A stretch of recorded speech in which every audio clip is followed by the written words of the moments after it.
sticking to the national top 10 or at least thereabouts, from Duke to ECU to UNC.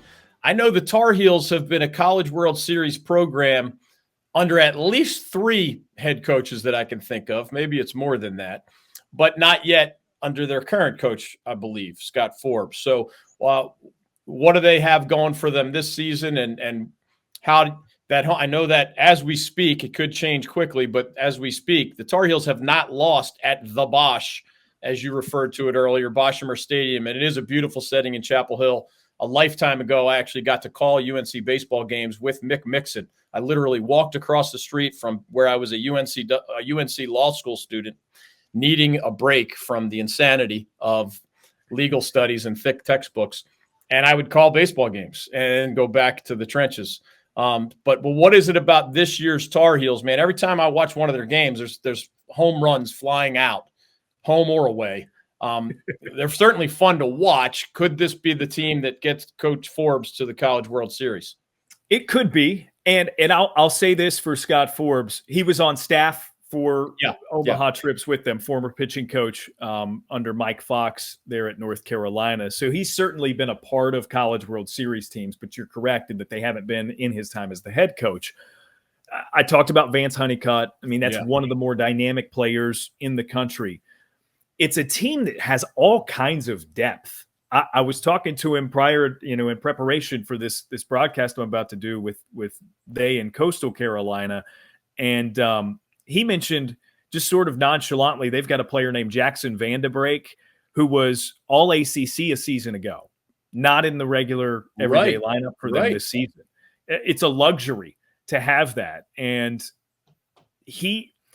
Forbes has always fascinated me with how he pieces together a lineup. He and I have had some very nerdy conversations about, what kind of hitter do you want in the 2-hole? Where's your best hitter go? Because conventionally over many, many decades, it was thought to be the 3 spot in the order, but they don't think that way. What makes the best leadoff hitter in a lineup? How much speed do you want in the middle of the lineup as opposed to the bottom of the lineup? All kinds of stuff like that, right? So I'm fascinated with the way he pieces it together, and I get giddy thinking about him piecing together lineups in that way with all of the pieces he has at his disposal, even to the point where you feel bad leaving people out of that starting 9 in a lot of cases. So they have players who are proven and have been there and have come up with big hits in big spots, in a lot of cases coming off of the bench. So the depth is really something to marvel at with North Carolina. They can certainly hit. They've got a transfer from Georgia named Parks Harbor. Yes. And he never hit under 300 in the SEC when he was a member of the Bulldogs. I don't think that's going to happen as a member of the Tar Heels. He's just one of the more versatile hitters in the conference, in the entire ACC. He's really good. They got sort of an unexpected player back in Alberto Osuna, who 2 years ago hit 20 home runs in his debut with the Tar Heels. He was a JUCO transfer. Last year, he had an injury, did not hit as well, and kind of was in and out of the lineup, but he's back to full strength. He's got 10 home runs this year and is second on the team in batting average. Casey Cook is the last name I'll mention because you can't talk about the Tar Heels and not mention him. Yeah. He came into the program, got injured his first year, and then last year was his first full season with the team. He was one of the better on-base guys in the entire conference. He only hit 3 home runs in 60 games. He's got 10 home runs already this year. So he added that to his game. He was already a terrific hitter for average, which he leads the Tar Heels in that mark this season. He was terrific in that regard. He's added some pop to his game. North Carolina, I talked about Honeycutt's defense. Cook is in that mix as a defensive outfielder too. That's a team that plays good defense when they need it in big spots. They'll come up with some big plays. I think, on social media, you're probably accustomed to seeing some home run robberies and things of the like for the Tar Heels. So that's kind of what they've got going on. It's a young pitching staff, but to this point in the year, they've gotten the job done. I am a better person and a more effective business owner for having known and learned from Emily Parks over many years now. Emily's company, Organize for Success, helps multi-passionate business owners and executives bring harmony to all the layers of their lives, from work to side projects, from friends and family to hobbies, community, and beyond. With Emily's help, you too can make every minute matter.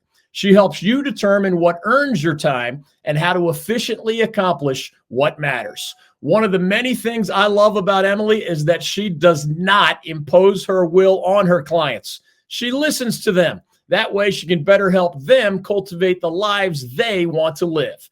You can set up a complimentary call with Emily today by visiting organizeforsuccess.com.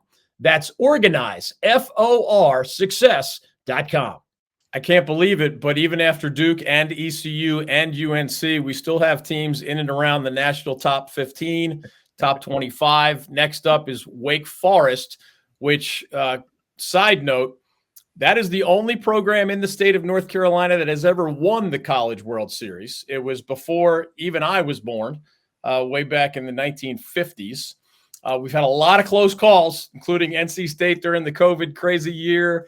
The Tar Heels have been national runner-up multiple times, I know, but Wake got it done a long, long time ago, and here they are in the top 15 of the national rankings again. What do the Deacs have for them? And maybe remind us of that star first baseman and everybody else that they have to offer. Yeah, a lot of future pros is really it for Wake Forest. This is a team, or a program rather, that had 10 players drafted by major league franchises last year. A huge number, and a lot of talent to replace as a result. Nick Kurtz comes back. He's the guy I mentioned at first base. He's a terrific batter. I didn't even mention Chase Burns, who is their ace pitcher, a transfer from Tennessee. He's been on fire. Borderline unhittable in a lot of cases. North Carolina really has been the only team to affect him in his starts this season, but he's a projected high pick. He might be a top 5 guy. Josh Hartle is their number 2 in terms of starting pitchers, and he is a guy who's been highly touted since he was a youngster. I saw him for the first time when he was a member of USA Baseball's 15U national team, and he's a local guy. He had committed to Wake Forest already by then and has kept that through. He was in training camp for Team USA on the collegiate national team over the summer, but just the wear and tear of a long season, he needed to be shut down and didn't make it through training camp. But he got off to kind of a slow start, was hit pretty well early in the season. He pitched 5 2/3 over the weekend in his most recent start. He's kind of coming back into form, and they've got some pieces healthy at the back end of their bullpen that's helping Wake Forest. So I mentioned it. They were number 1 in the preseason for a reason. Yeah.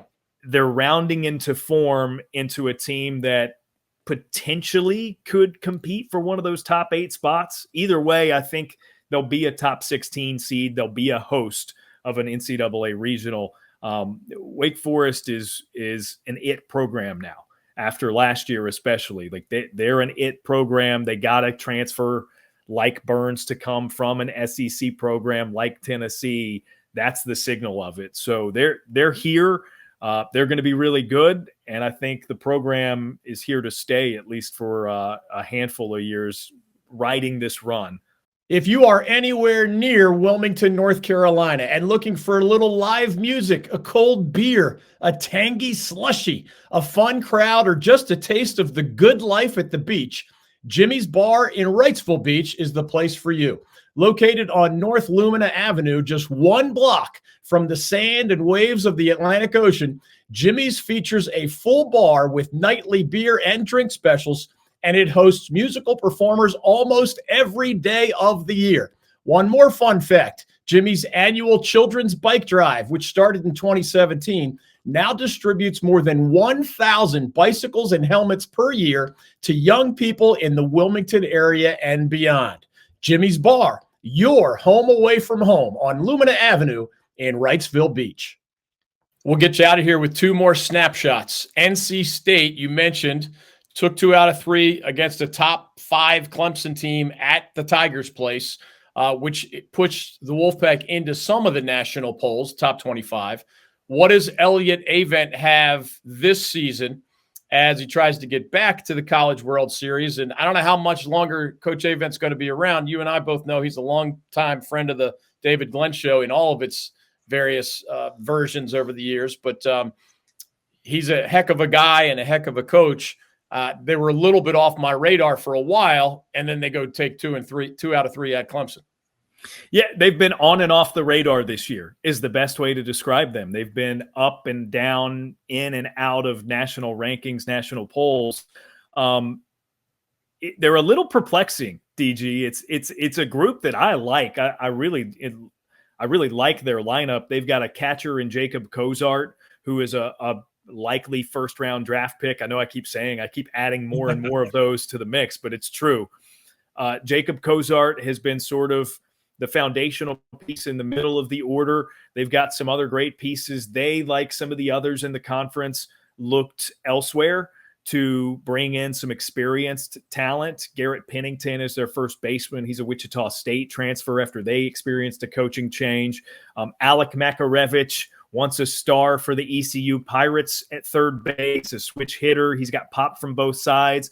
He made a controversial switch, to say the least, transferring to NC State to be a member of the Wolfpack, and he's performing well in that lineup for them. I love their shortstop. Get this, Brandon Butterworth was at Western Carolina a season ago. He was their starting second baseman.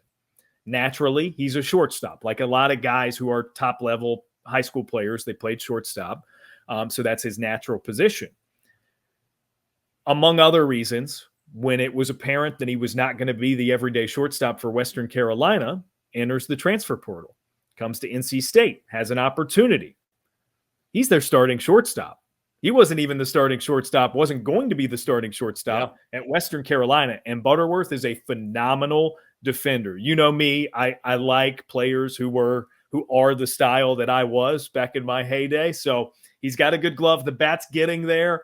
I really like Brandon Butterworth. He's a lot of fun to watch. And then the pitching staff, it feels like for NC State, it's a core of starting pitchers that have been there forever. If people are in tune with the College World Series runs for NC State, Sam Heifel is a name that they know well. He pitched in when they had players out due to COVID against Vanderbilt, and even got a couple of hits against Kumar Rocker, the former Vanderbilt star. But Sam Heifel has kind of returned to his previous form after battling some lower back issues last season, and he's looking pretty good. It's a very experienced team, which I think is what makes the streakiness a little bit confusing. But they've got the makeup. All the pieces are there. When it wants to be, it's a very good lineup. When it wants to be, it's a very good pitching team. Last but not least, we mentioned UNCW leading the Coastal Athletic Association, one of the best mid-major programs in the entire country in the sport of college baseball. Fun atmosphere at Brooks Field, which we will be visiting with our Bacon and Baseball event on May 3rd. What can you tell us about the Seahawks as they try to build on what is basically now a 2 decades-long role with under Randy Hood, either as an assistant coach for a long time, as you said earlier, or as the head coach in more recent years? Baseball at the beach is a beautiful thing, and the Seahawks seem to have it going again. Yeah, they just compete. I really like the way this team competes. You look at their schedule, and whether it's a win or a loss, they play a lot of 1-2 run games. There's really not a weakness. They're solid all the way around. And, maybe that also means there's nothing that you highlight necessarily that's like, okay, they do this better than anybody. But they're just top to bottom. They're really solid. They compete, and they're starting to kind of get in their groove. It was a little bit of a mess start for them, but, finished out the month of March with a sweep of Elon, a sweep at North Carolina A&T. In that mix, they're playing Coastal Carolina a couple of times, and they get one of those games. The midweek victory over NC State a couple of weeks ago was sort of a big lift for them. And then coming off of a sweep of Towson, they've got Wake Forest in a midweek next. I'm really interested to see what they've got coming up at Northeastern. The Huskies were a team that was thought to be a contender for an NCAA regional spot out of the CAA at the season's beginning, but they've not performed that way. So just like that will be a pretty good indicator of where Randy's bunch is currently. Just in the same way that the series with Campbell will be, right? And I know you guys will be there, and like that's going to be a big one and a measuring stick for UNC Wilmington. But I think it's a really good team. They've got what it takes. Hey folks, David Glenn here from the North Carolina Sports Network. Join us at the first ever North Carolina Sports Network Bacon and Baseball event presented by the North Carolina Pork Council. The event is set for Friday night, May 3rd at UNCW's Brooks Field as the Seahawks open a huge Coastal Athletic Association series against in-state rival and fellow CAA contender Campbell. Get your tickets now for this huge 3-game Friday, Saturday, Sunday CAA baseball series between UNCW Seahawks and the Campbell Fightin' Camels. We get it started on Friday night, so come out and meet me, David Glenn, and the rest of our North Carolina Sports Network crew, where we will be talking baseball and taping content with fans before and during the Camels Seahawks game. We will have lots of giveaways for fans, including bacon and baseball t-shirts and stickers while they last.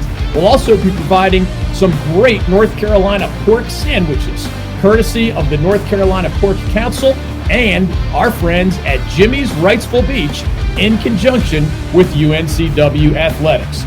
It's the first ever North Carolina Sports Network Bacon and Baseball event presented by the North Carolina Pork Council and the 3-game CAA baseball series between the UNCW Seahawks and the Campbell Fightin' Camels. For ticket information, go to uncwsports.com/buy tickets.